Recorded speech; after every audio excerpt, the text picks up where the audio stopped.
Shalala shalala aye Kimbangu fula bana Kimbangu fula bambevo Kimbangu fula bana Kimbangu fula bambevo Kimbangu fula bafwa Kimbangu fula bambevo Shalala shalala aye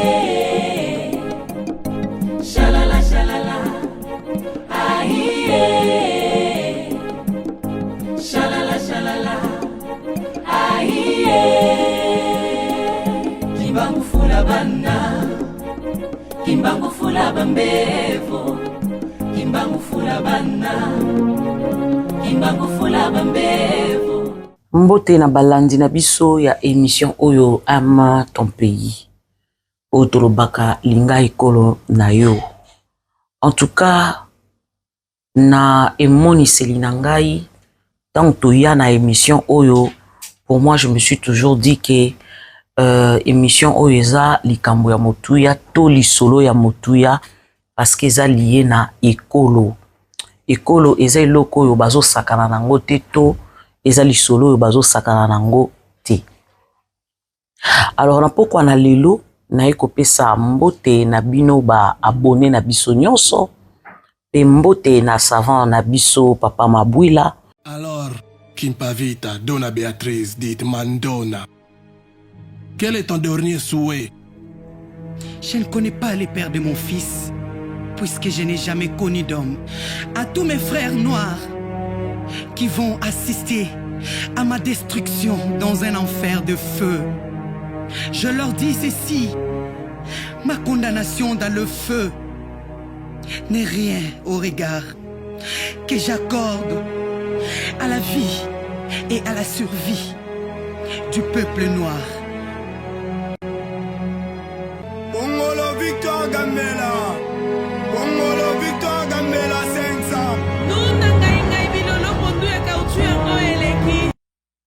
En fait, papa, j'ai un TP exposé concernant la vie de Simon Kimbangu. Je ne sais pas où commencer et où m'arrêter. Kimbangu est né à Mbanzangungu dans le village Kamba. Et voici aujourd'hui parmi les tiens. Je te nomme Kimbangu, fils promis, révélateur des choses cachées. Kimbangu fula bana, Kimbangu fula bambevo.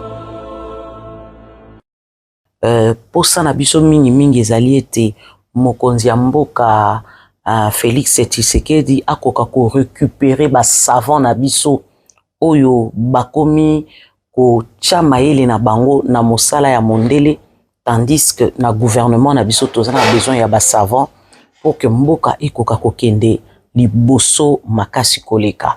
Topesi yo mbote ne Mabwila le savant. Alors lelo nazongi na teme moko to na lisolo moko to ke ko sala récapitulation ya mwa makambo ebele.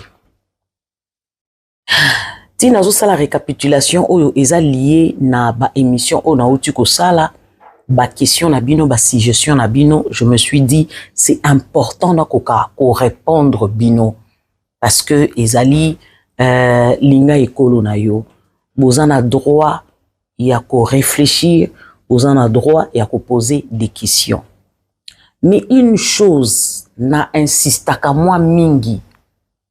Vous savez, quand on parle du Congo, quand on parle de notre pays, au leto bandarubo ya makamunionso, tout meka kusala ba recherche. Ba recherche eze loko eko aider biso makasi parce que tout ce que nous voulons, c'est découvrir d'abord des vérités. Mambo to tikala ko yebate. Mboka na biso e obongate soki to yebi d'abord mosisa ya lisolo ya mboka na biso te, histoire na biso. C'est à travers l'histoire que tu vas comprendre si la religion est vraie ou faux. C'est à travers l'histoire que nous allons comprendre si l'ancestralité et la sorcellerie ou pas. Ce sont des choses oyo il faut ngana yo tokoka kokendaka na mosisa to s'approfondir na ba recherche na biso. Je viens pourquoi? Il y a plein de trucs autozotala, mais on dirait congolais. Plus particulièrement, je vais parler aux Congolais. Pas d'abord l'Afrique. Parce que, ba pays africains moussousou et zingibiso, basant ma compréhension un peu facile que nous. Biso toza la compréhension moko difficile face ya makambo, to face ya ba vérité. Vous savez tout ce qu'on est en train de dire sur aime ton pays et engagaka mboka na biso et engagaka ekolo na biso. Donc, nous sommes censés de vous amener de choses vraies, vérifiables, pour ne pas faire perdre une nation. En réalité, biso tango toyaki na ba réseaux sociaux, ce n'est pas pour avoir des vues. Nous sommes venus sur les réseaux sociaux, c'est une recommandation. C'est la vision venant de Kimbangu. C'est lui qui nous a poussé. Allez-y, vous devez défendre la nation.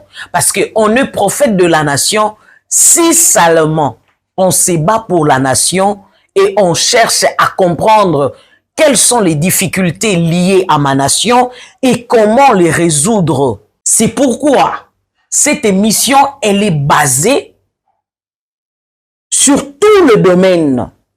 La spiritualité, la science, mamunyoso ezana kati na mboka na biso, tozo trouver en une émission oyo aime ton pays. On parle de tout et de rien.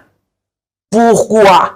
Pour savoir comment on peut reconstruire encore notre pays. Parce que toza na ba problème est belé. Quand on parle de la religion, les gens croient que la religion, elle est vraie. Non, tozo mekarako expliquera bino que l'isolo ya religion est kota na époque songolo pakala. Si la religion était vraie, elle allait tomber du ciel. Mais la religion n'est pas tombée du ciel. La religion est fabriquée na batu songolo pakala. Et puis tant tozo batu songolo pakala, ce sont des personnes qui sont venues vous coloniser. C'est à travers la Bible et la religion nde balinga quand même ko capturer bino, ko zwa bino, pe ko procéder ndenge ba procéder ti na période oyo. Nazo beta c'était na likambo parce que on déplore les échecs na kati ya mboka na biso. On déplore banzala, tozo déplorer conduite ya mabe. Yaba konzi na biso. Mais vous devez savoir, tant que nous n'arrivons pas à comprendre que la religion est sa base mounene, ou esengeli écarté.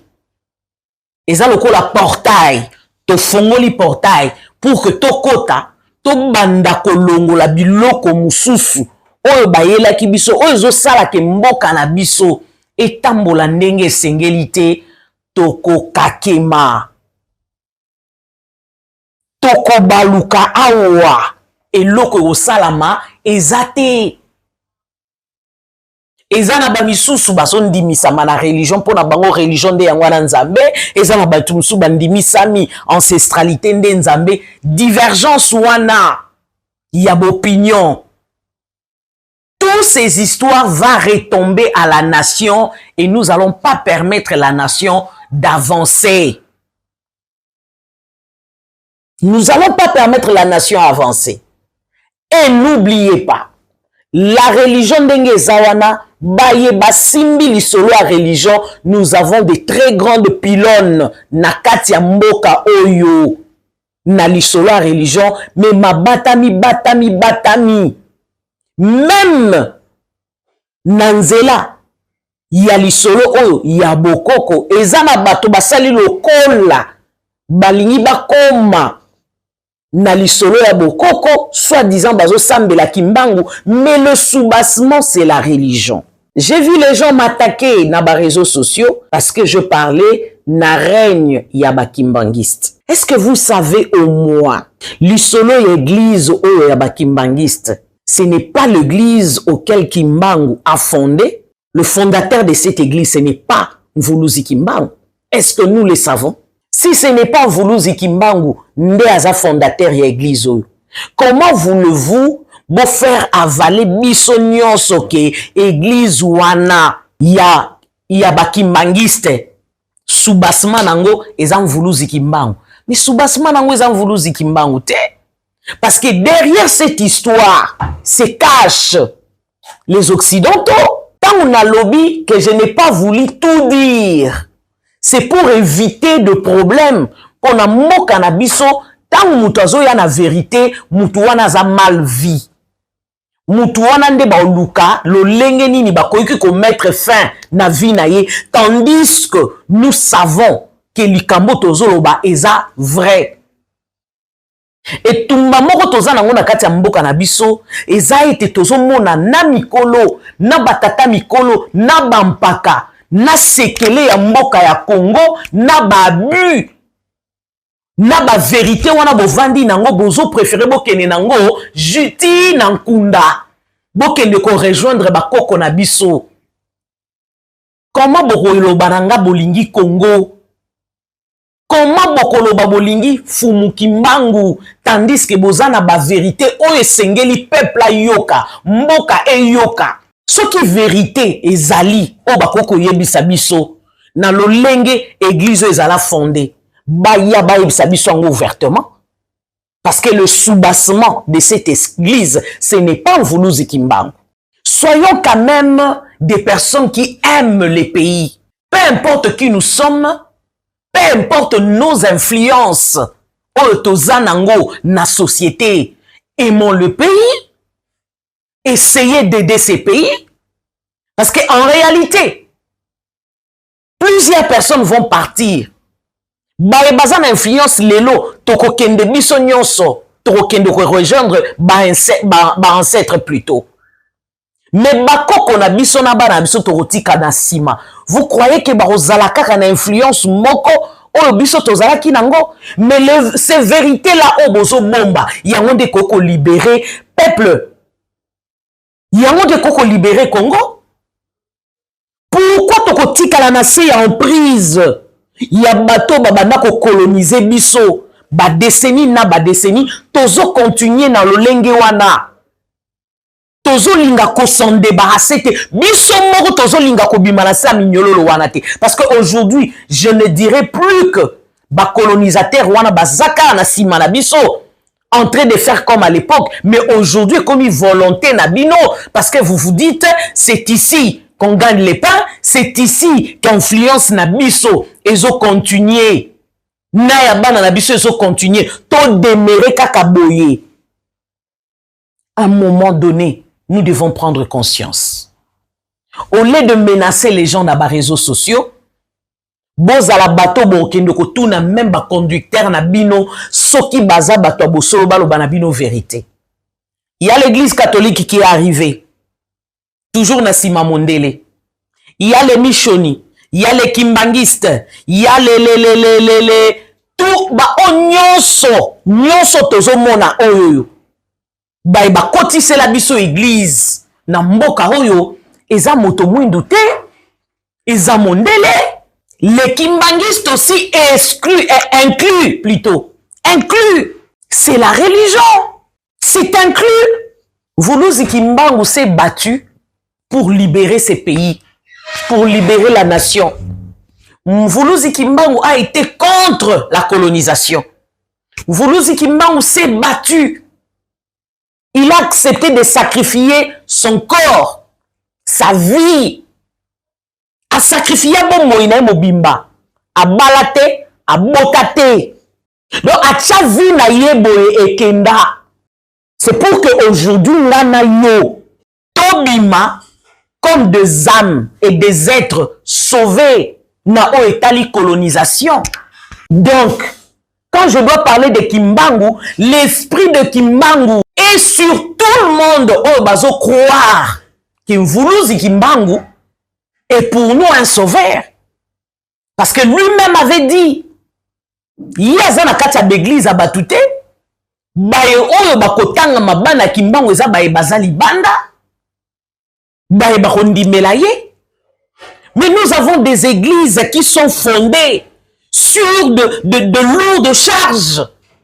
Mamikumba ya minene o ba bombi lokola sekele o ba vérité on ezobimate jusqu'à nos jours. Ezobimate jusqu'à nos jours. Et là ezo salake bozo tourner en rond la nation parce que nation a besoin de vérité. Et j'ai toujours dit, si le Congo peut aimer son pays et s'élever une fois et essayer de dire la vérité, le Congo sera libéré. Mais Congo, Tomi Lingite, Toza na bolingote et Toza prêt ya koloba vérité te. Le temps de la vérité a sonné. Voilà pourquoi Kimbangu se révèle. Se révèle na bana na ya basi pe ya mibali na pongi na ba vision na ba forme na nyonso po bakoka koyeba histoire na ye bakoka koyeba le but pour lequel ya makambo nyonso komela biso. Ni tete cela nous autres autovanda na kati ya religion banda to botama on ne pouvait pas connaître cette histoire. Pourquoi? Parce que les siens, baye oyo, bakoko tout à tolo lelo, nous sommes des Kimbangu, ont caché des vérités qui détruisent le pays jusqu'à nos jours. Les vérités qui détient ce pays jusqu'à nos jours, qui ne permet pas à cette nation de prospérer. En tout cas, là, ça, je dois vous dire des vérités. Moi, à retenir sous le lait mon angezati. Vous nous Kimbangu est contre toutes ces personnes. Oh, bozo tanga kombo na ye na munoko. Mais na sebo yebi ba sekele minene. Oyo koko libérer mboka oyo. Mais bo vandi kimia. Et ce sont les innocents qui en subissent. Mais bino boza bien. Bozo lia, bozo mela. Bana na bino bazo voyager. Ils sont très à l'aise. Et en dehors de cela, bozoloba, ba ministère nabino, ezako s'enrichir. Vous vous enrichissez par rapport à quoi? Non, kolinga ko s'enrichir, na malheur à batouté. Là, je suis venu répondre à toute personne, oro komelingai, ozo ganga, ozo tomboka. Non. Ezana ba vérité, non doit prendre été. Sur l'église qui mangiste, non doit prendre ba vérité. Il y a de vérités qui sont encore cachées de l'autre côté. Alors, tozo boye la batu basambela na kati na l'église te. Mais au moins, il faut boye ba église na église ekundi nini na sena yango. Pour ezala bâti jusqu'à ce niveau-là.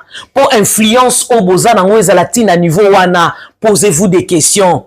Soubassement eza nini.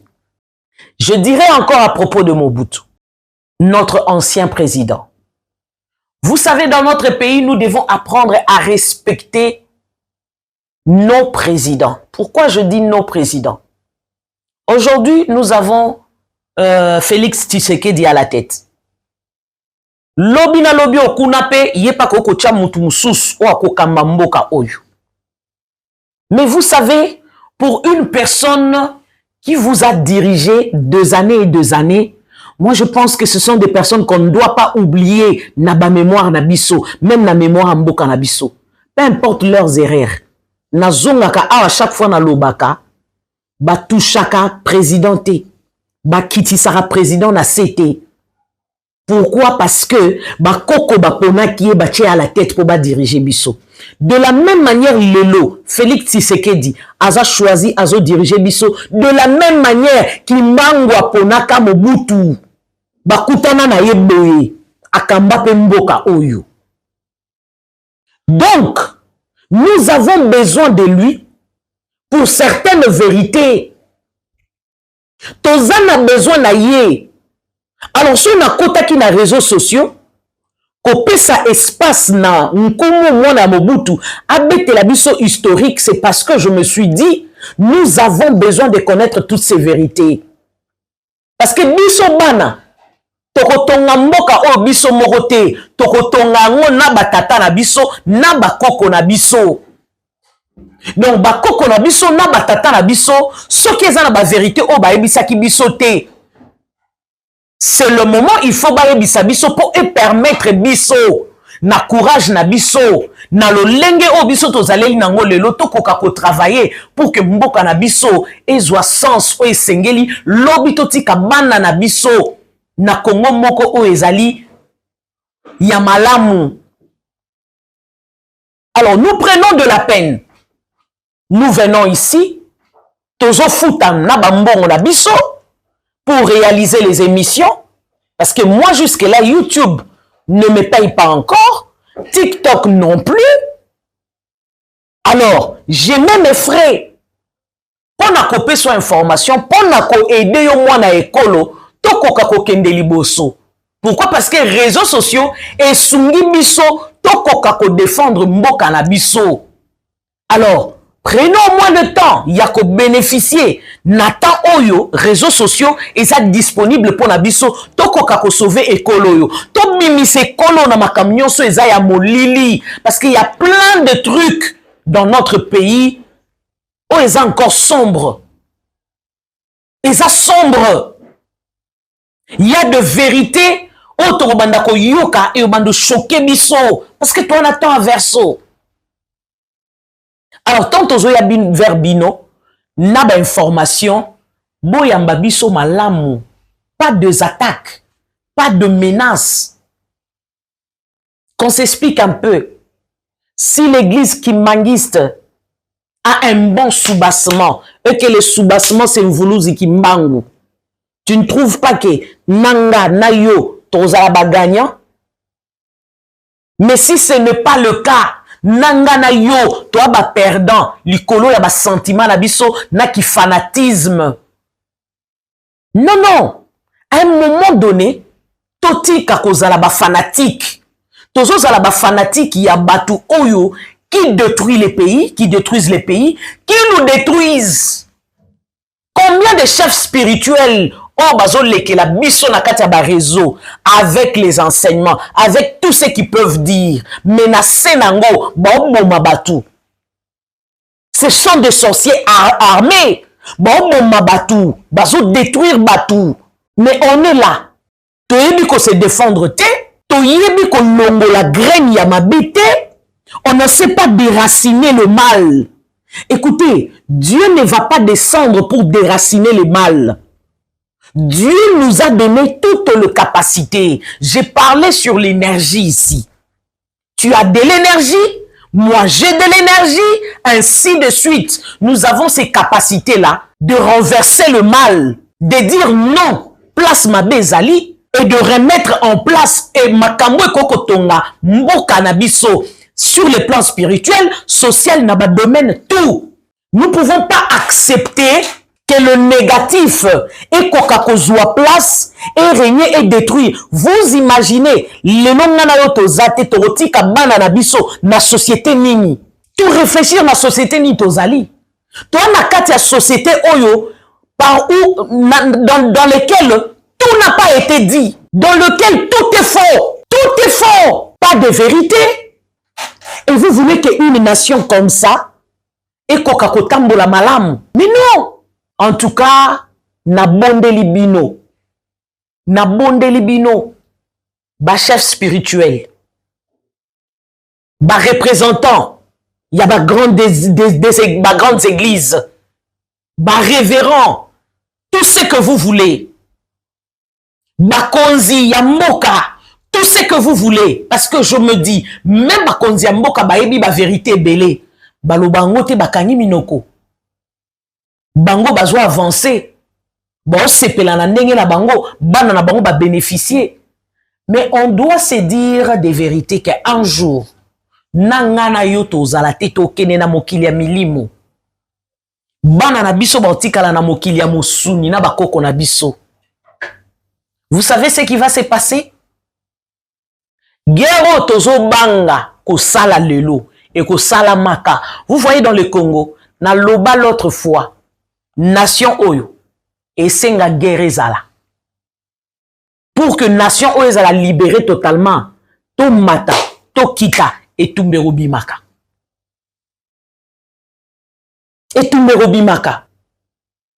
Mboka nini wana toko fandisa to fandisi mboka to fandi kimia batu bakufa mikolo nyonso so bakufi na nzala te bakufa na minduki soki bakufi na minduki te bakokufa na kati ya l'église. C'est ça la vérité. Parce que même sur le plan spirituel, les gens baboma batu baboma ba esprit ya batu babomi bino parce que la réalité dans l'homme c'est son esprit. C'est son énergie. Ok, qu'on semble les sika ba bon énergie non petit à petit. Pourquoi je dis bazoboma? On te fait croire ce qui est faux comme vérité. Et tant que nous sommes faux na kati ya nation, même na yo moko pe muto okomi fausse. Parce que obimisa le vrai toi t'es. Le vrai toi est qu'on a enfoui, étouffé par tout ce que toi tu as entendu et que tu as appris.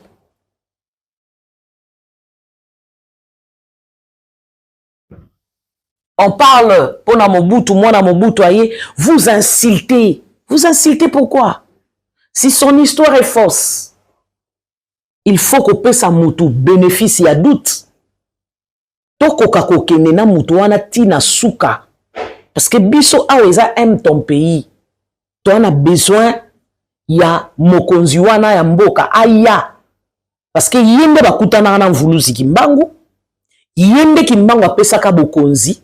Alobi kamba mboka tina 30 ans opesa mutu mususu. Na okota na mozindo te. Mais bateau baza bato molimo très élevé, vous comprenez. Et ceux qui yende bapesa ifongola wana. Abunga ka nenga bungi to yoki lisoro ke asi akufi. Aujourd'hui, on apprend qu'il est vivant. Vous ne trouvez pas que c'est très important? Nation mobimba, to koko vous allez focaliser na lisolo ya Mobutu abima. Mobutu lobana biso ina a. Ça c'est important.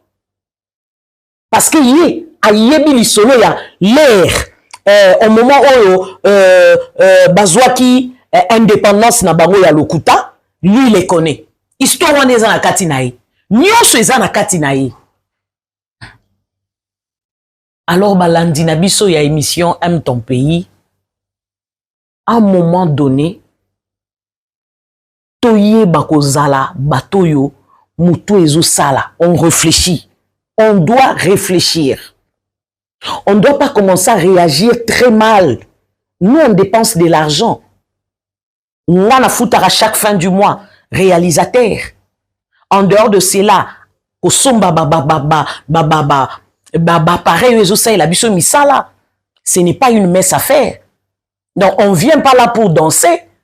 Moi, je ne viens pas pour danser. Naïaka na information, nazoya ko instruire. Naïaka naza enseignante. Nazo enseigner, pe na otalisa yo mboka. Toko construire yango comment? Toko tonga yango comment? Yango na lobi avant to tonga mboka oyo, tozana besoin ya maïnyoso ngana yo tozana information nango te, to yeba ba vérité wana. Sur base ya ba vérité wana et ko permettre biso sikoyo to yeba nini ya ko sala. Mboka na biso ezotambola malamu te. Moi j'ai beaucoup d'informations ici. Beaucoup. Et belé na bato lokwa ba yebiete na yaka na lisolo ya mboka. Partout, dans le 4 coins du pays, batin de langa d'information. Pourquoi batin de langa? C'est pour que nous tenir au courant de ce qui se passe. Yoko vana na kishaso kanti kimieza, mais je vais te dire na est kimieza karate. Kimieza na karate. Donc, na laka kibino, nazo kende tina suka. On a kende koyeba lisolo ya mokonzi na biso aleka. Est-ce que za ya solo to ya lokuta to ya ki to senga ki pe bakonzi ya mboka soki bakoki ko permettre ko yamba biso poto bimisa lisolo oyo officiellement poto ko ka ko salango officieusement te to sala ki demande wana pa la bino. Pourquoi to lingi ko travailler en collaboration avec notre pays? Moi ça m'étonne. Bato bazo panza sango lokola biso oyo yoboy mboke ko rejeter biso te mboke sengele travailler dans la main d'association na biso et sengele to travailler na bomoko Et si nous tout travaillons dans Bomoko, c'est très important. Parce que nous avons des informations autres que l'exambala moko et que mokozi mboka ayo kango. Mais tous a bloqué et komaté. Et komaté parce que batala biso loko le logo mon côté. Ça c'est très important. Koluka pe ko yeba ba panzi sango bazan information nini. Information nini ezoleka kuna boluka bo poussa ye aya to yeba eloko ezani parce que awa to ko loba nyonso te. Alors nazonga ki lelo pona ko meka ko recadrer les choses na masolo o nyonso tozo betaka très bientôt yeba ke nazo yela yo mokonzi ya mboka oyo aleka o tozo benga le président Mobutu. Ex-président Mobutu. Tozo ye la yo awa na bilili. Yoko yoka ye pe okomona ye. Parce que to réunir ba donner nyonso.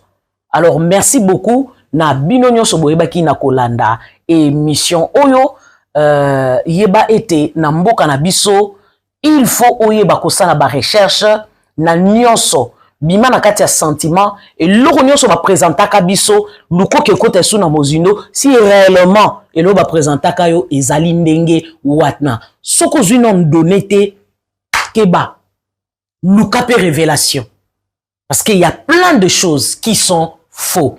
Matondo mingi na bino nyonso bolanda ki biso tolobi à très bientôt. Shalala shalala aïe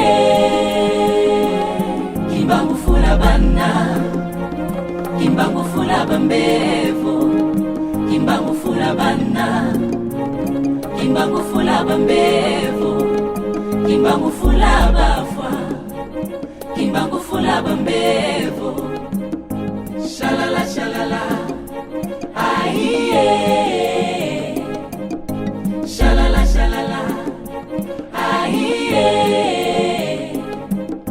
Shalala shalala aïe